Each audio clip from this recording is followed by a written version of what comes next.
ٹھیک ہیں، آج میں آپ کو بتاؤں گی کہ تمام سال کے روزوں کا ثواب۔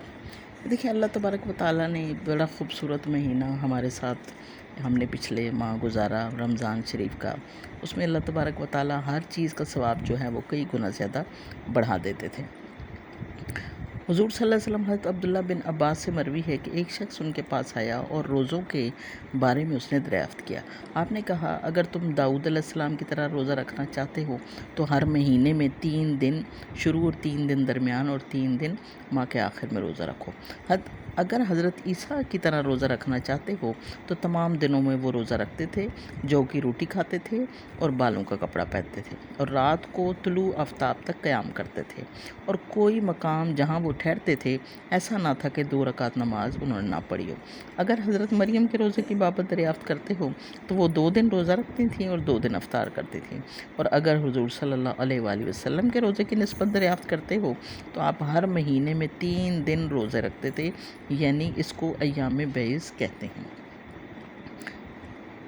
حاشم حضرت ابو ہریرہ رضی اللہ تعالیٰ عنہ سے روایت کرتے ہیں، حضرت ابو ہریرہ رضی اللہ تعالیٰ عنہ نے فرمایا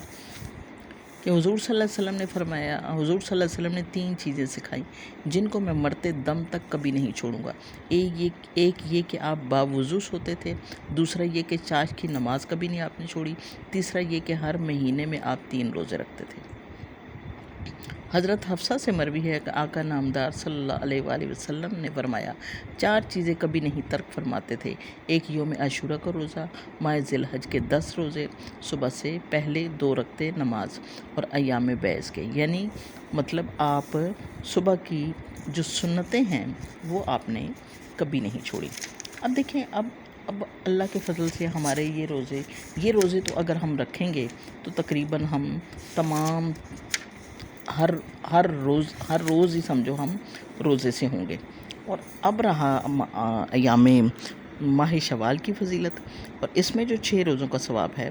اس میں یہ ہے کہ حضرت عبداللہ بن عمر رضی اللہ تعالیٰ عنہ سے روایت ہے کہ حضرت صلی اللہ علیہ وآلہ وسلم نے فرمایا، جو شخص رمضان کے روزے رکھے گا پھر شوال میں 6 روزے بجا لائے گا، اس نے گویا پورے سال بھر کے روزے رکھے۔ حضرت عبداللہ نے اس حدیث کی توصیف فرمائی کہ سال بھر کے روزوں اس حساب سے ہوتے ہیں کہ رمضان شریف کے 30 روزے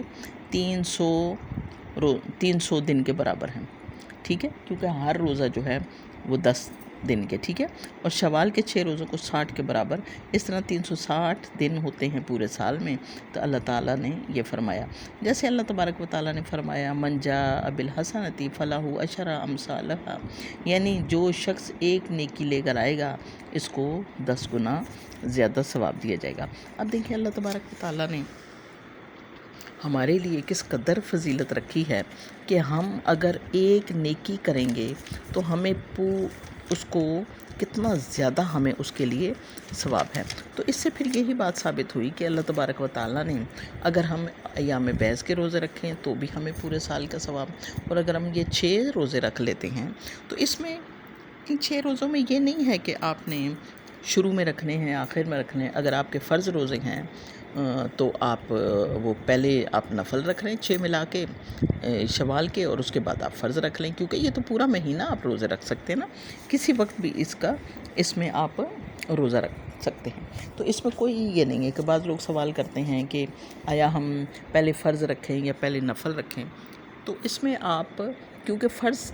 ہے نا گنجائش، نفل اگر آپ پہلے رکھتے ہیں تو پھر پیچھے پورا 1 مہینہ ہے اس کی گنجائش ہے۔ اگر آپ اس میں 11-12 سے رکھتے ہیں تو وہ یہ ہوا کہ اس سال تو 11-12 تاریخ جو ہے وہ رمضان، وہ جمعرات اور پیر بھی بیچ میں آ گیا تھا، اور 11-12 کو یہ ہے ایام بیض ہے، اور ایام بیض کے روزے جو ہیں وہ 11-12 اور 13 تاریخ ایام بیض کے روزے یہ ہے۔ حضرت ابو ہریرہ سے روایت ہے کہ حضور صلی اللہ علیہ وسلم نے ارشاد فرمایا، جو شخص ماہ رمضان کے روزے رکھے پھر اس کے بعد 6 روزے شوال کے ملا لے تو اس نے تمام زمانے بھر کے، مطلب تمام سال کے روزے رکھے، ٹھیک ہے۔ ہر دفعہ اگر